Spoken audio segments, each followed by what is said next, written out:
Thank you for tuning in to the Student Organization Summit. Make sure to follow us on social media and check out the many other videos on this channel about working with and advising student organizations. And now, please enjoy your workshop.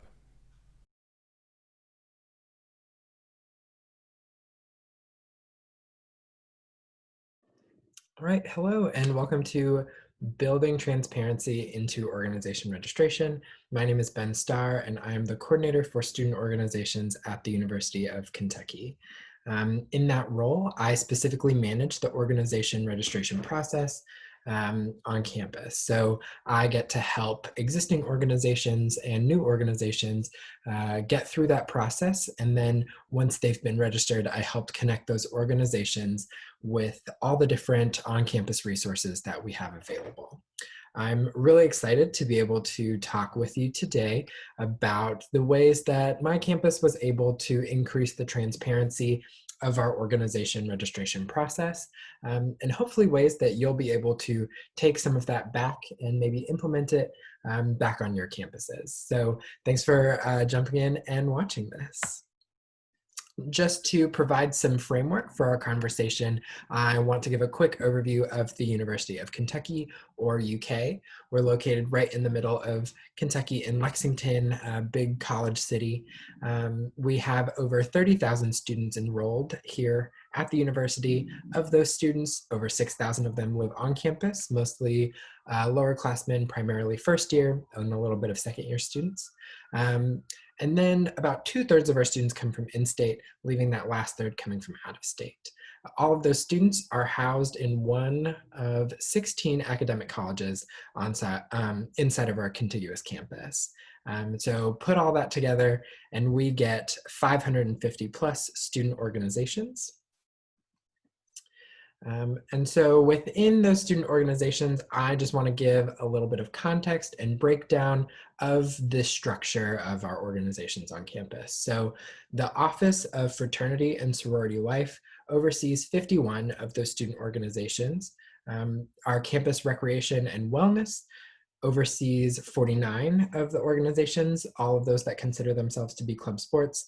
And that leaves the rest of those organizations, just over 450, that will fall into the Office of Student Organizations and Activities, where I will manage that registration process. So those 51 in fraternity and sorority life and 49 in club sports register through a separate process. And today I'll mostly be talking about the registration process for these 450 groups. So what this means, every single year, we've got around 450 student organizations that go through the process inside of my office. And so what does that registration process look like for the University of Kentucky? So our registration takes place completely online through BB Involved, which is UK's version of the Engage platform. Our registration typically opens in early to mid-April and then stays open all the way through the summer into September. And then it will reopen for a few weeks in January to hit that start of the spring semester. So I want to preface this section. I'll walk through the steps that we have on our campus within our registration process, but I know that every campus is a little bit different, and every campus approaches registration a little bit differently based on the needs and the requirements of registration on their campuses. So I know what I'll talk about in just a second and what we do here at UK probably will be a little bit different from what you do on your campuses, but hopefully you can see some of those similarities within our processes where things might line up. And that will give some context for later when I'm talking about what we did to increase transparency on campus. And hopefully we'll be able to spur some ideas about what that might look like on your campus. So our first step is the officer training presentation and quiz form. So there's recorded videos that we ask officers to review and then take a quiz over and complete this form. The next step is the form specifically for the advisors. And so this form is just asking the advisor to confirm that they are indeed aware that they're serving as the advisor for a specific organization. And then the last form is the actual registration form itself on Engage. So all three of those forms are actually on Engage. The first two are just general forms housed within our office. And then that third one is the specific registration that allows an organization to create their page on our Engage platform. And so within this registration form, we ask for three required components. The first is an organization profile image or logo. The next is an organization roster. We provide the officers with an Excel document that kind of outlines the different requirements that we have set up on our campus for what we need each organization to have. And so we ask that they complete that organization roster and upload it correctly as an Excel document. And then the last component is the organization registration or organization constitution. And we'll review each of those three components to make sure that they are meeting our university's requirements for a student organization. So with this process, we kind of started running into some issues. And to provide a little bit more background and context, I started my role as the coordinator for student orgs right at the end of August of 2019. So I was coming in on the tail end of the registration for the first window for 2019-2020. There was about a week left in August and then a few weeks in September where student orgs were working to get registered and reaching out to us. And when they were reaching out to us, we were noticing that they were asking a lot of the same questions. Different orgs from completely different categories were all asking the same things, emailing us, trying to figure out what they were missing, letting us know that their advisor said that they completed something, so they should be approved, but when we would look at it on our end, we hadn't actually received that advisor form. Or just trying to figure out where their organization was at in the process because different officers were expected to complete different things and they didn't know where those officers were at. So we're getting these types of questions, students not really knowing exactly where they are within the process. And then we're also getting questions from campus partners. Having student affairs officers in different academic colleges who help to oversee organizations specific to their college would reach out to us and ask, hey, is this list of 20 to 50 organizations, are they registered right now? What's their status? And so all of these questions would come in and myself and some other staff members in our office, we would look at these questions and then find all of the information, get back to them. But the process of finding out all of these answers, checking the status for all of these organizations, checking what might be missing, really took away a lot of time that we had from the ability to process registration. So not only were we getting so many questions, but our registration processing was slowing down. And so we realized there was a little bit of a problem. Students weren't really understanding the registration process. And like those three steps and all the different components, they were struggling to find exactly where they were within that process. So we asked ourselves a question about how can we bring all of these students into the fold and empower them with the knowledge they need to be aware of where their organization is within this registration process. And so working with a few other staff members in my office realized that part of the answer is increasing transparency inside of the registration process and helping students see exactly where they are within that process. So how do you implement transparency? The biggest thing that we did was create a public-facing document that tracks all of the progress within registration. So I'm going to go ahead and pull up this website to give you a visual idea of exactly what I'm talking about. So on this page, this is housed within our office's university website, this registration and COVID training status page. It allows student organizations to see exactly their status within the registration process. And so on this page, embedded is a Google Sheet that tracks exactly what has been submitted, when we've received it, and if it has met the requirements. So this sheet has when it was last updated, the name of the organization sorted alphabetically, and then those 3 steps that I talked about earlier in the presentation that I mentioned. So that first step of the officer training form, step 2 with that advisor form, and then step 3 with those multiple components, we track each of those components. So first, we track when the registration form itself was submitted, then their profile image, whether it met the requirements or not, their roster, and whether that met the requirements or not, the constitution, and whether that met the requirements or not. Each of these 3 steps combine into the overall registration status. So within this registration status, student orgs can get an idea of exactly where they are at. So you'll see this first line, their registration status is returned, which means that their registration form, something was missing. We can look at this row and specifically see in step 1, we didn't receive that submission.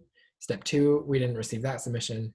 And then something was wrong with their organization roster. So all 3 of those things combined mean that their registration was returned to them, and it was returned to them on September 22nd. So we include this date processed in this column here so that students can go back into their emails, check their notifications on our Engage platform for the date that they should be looking at to see what they need to do in order to successfully complete their registration. So this organization's registration was returned, but if we hop to this third row, we can see their officer training was completed, their advisor form was completed, and all of the components inside of the registration form were met the requirements, so their registration was approved. If we scroll down a little bit, there's a link to the full Google spreadsheet that all of this information is housed in and is pulled from that allows students to access it a little bit more easily, especially for the orgs that kind of fall towards the end of the alphabet and don't want to go through all of the scrolling in this embedded window. So they can click into that and access that. And then there's also a key for understanding the document, helping them understand the language surrounding registration between what approved means, what returned means, what a blank square would mean, and the differences between yes and no. So all of that happens in this understanding the document section in our key on this website. So I'll click into this, the full status document to show you exactly what those students will see when they click on that. It opens up the full spreadsheet, and so we encourage student organizations to Control F and find their groups, especially if they are down towards the bottom. And then we also added this column. We created a COVID event safety training that we've asked our organizations to complete. And so that also gets tracked inside of this status page. So all of this information here, students, leaders on the other side can't edit any of this. It's just viewable to help them track exactly what they need to see in terms of what steps are missing and additional steps that need to be completed. All of this information is pulled from a working sheet that myself and other staff members have access to, where we are actively checking every single one of the requirements for these things. So I'm going to hop over to that working sheet. So right here, we've got our working sheet. A little too small. Okay, so on the working sheet, you'll see it has a lot of the same columns that I just showed on the status page that's public facing. But this page that's now on my screen is only accessible for staff inside of our student organization's office. And it has some more information that's helpful for us on the back end when processing registrations. So the first thing is that it still has the name of the organization, but then these three columns here are different from what we saw on that public facing document. It We track whether the organization is registering for the first time or is an existing organization that's re-registering, just to help us with a little bit of context with the organization. And then we also have information about the student who is the primary contact and their on-campus faculty or staff advisor. I've blocked out their names on this spreadsheet just for this recording, but whenever we are looking to find quick contact information about either of those positions, we can easily reference it on our working sheet. These columns will look super familiar, and this is where we actually make edits to the page. So let's say for Pause for Ability, they resubmitted their organization roster, everything looked good. I can go in and update that to say, yeah, everything's great.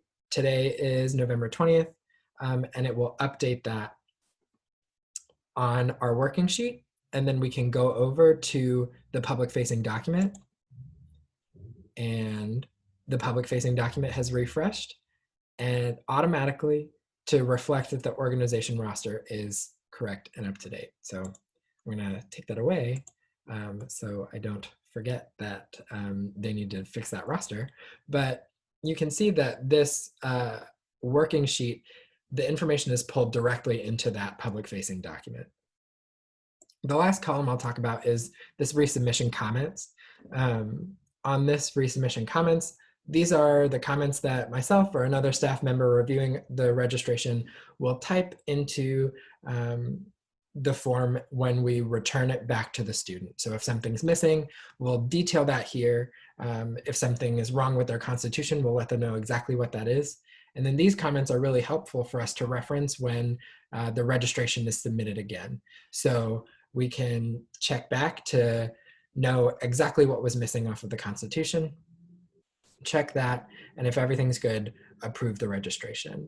This column is not visible for anyone except those staff members that are working on processing the registration. So we keep this hidden from the public-facing view. And so back to the public-facing view, how did we program this? How did we make this work? Google Sheets makes it really easy with a simple formula command. This import range command allows us to link this public-facing document to that working sheet and pull exactly which columns we want to display and hide the columns we don't want to display. So this import range feature has been really, really helpful, and also means that whenever this page, the working sheet is updated, it will automatically be pulled into our public-facing document. We don't have to worry about updating that public-facing document at all. So jumping back into the presentation, we created this public-facing document and released it right at the beginning of this year in January of 2020. But we needed to increase awareness and let people know that this was now a resource. So how did we do that? The first thing is that we added a link to this page on every website we could think of on our department's website that talked about registration. So at the end of the pages, giving you a step-by-step guide with the registration process, there's a link saying, once you've submitted it, take a look at this public-facing document that tracks your progress so you can know exactly where you're at. We also sent this link to all of our campus partners and departmental contacts in student affairs officer positions. So those same campus partners that would reach out to us and ask, hey, are all of our groups in our academic college registered? We sent this link to them, letting them know, hey, you can find the exact status of where every single one of your college's organizations are at by using this web page. So take a look at this and please share this out with those organizations that you work with.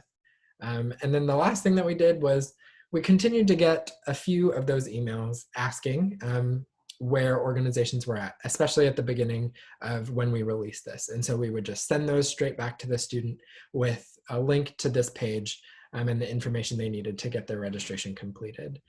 So after we created this page and we shared it out with as many people as possible, we've seen a significant decrease in the number of emails that we get with those questions that I mentioned at the beginning. Student leaders are really a lot more able to understand exactly where they're at in the process and what they need to do without emailing us and having to wait for our office to do the digging on our end and get back to them. So that's made this process a lot easier for our office, but also a lot more empowering for our student leaders.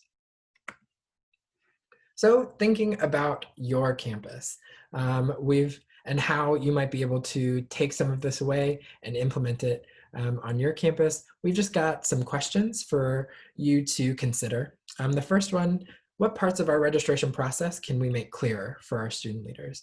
Are you all in a similar boat to where we were just a little bit over a year ago, where we're getting all of these emails from students trying to figure out where they're at in their registration process and misunderstanding some of those aspects?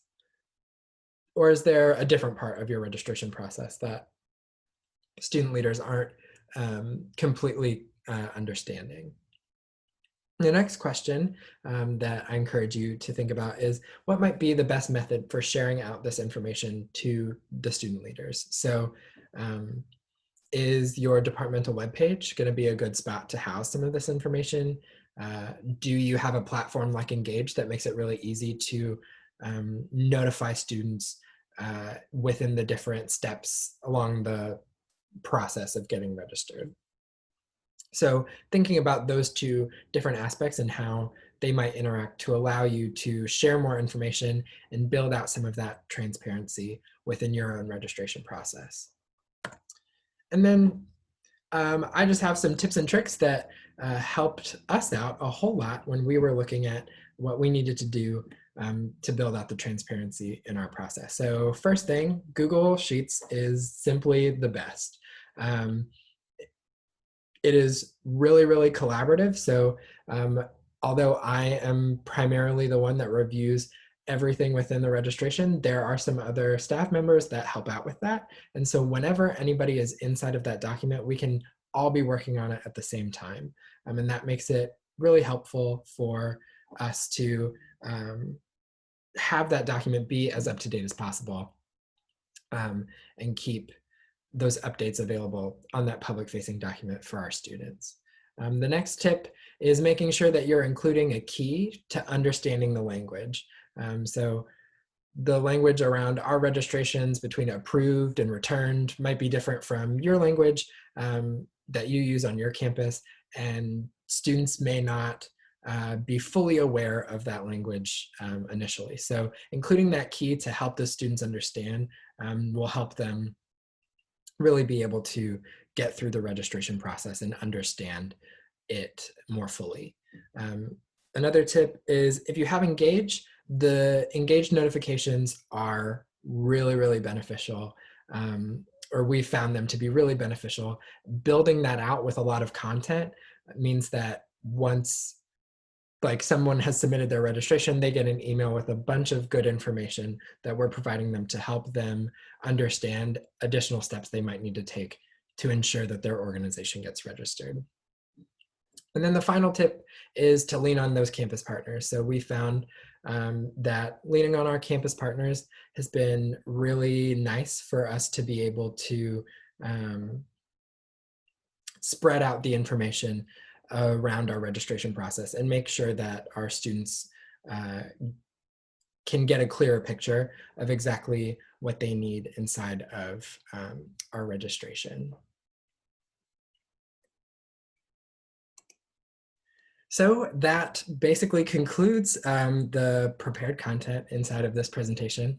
Thank you so much for attending and taking a watch of this video. If you have any questions, I'm always happy to answer them, you can reach out to me at studentorgs@uky.edu or on my email, which was on the first slide.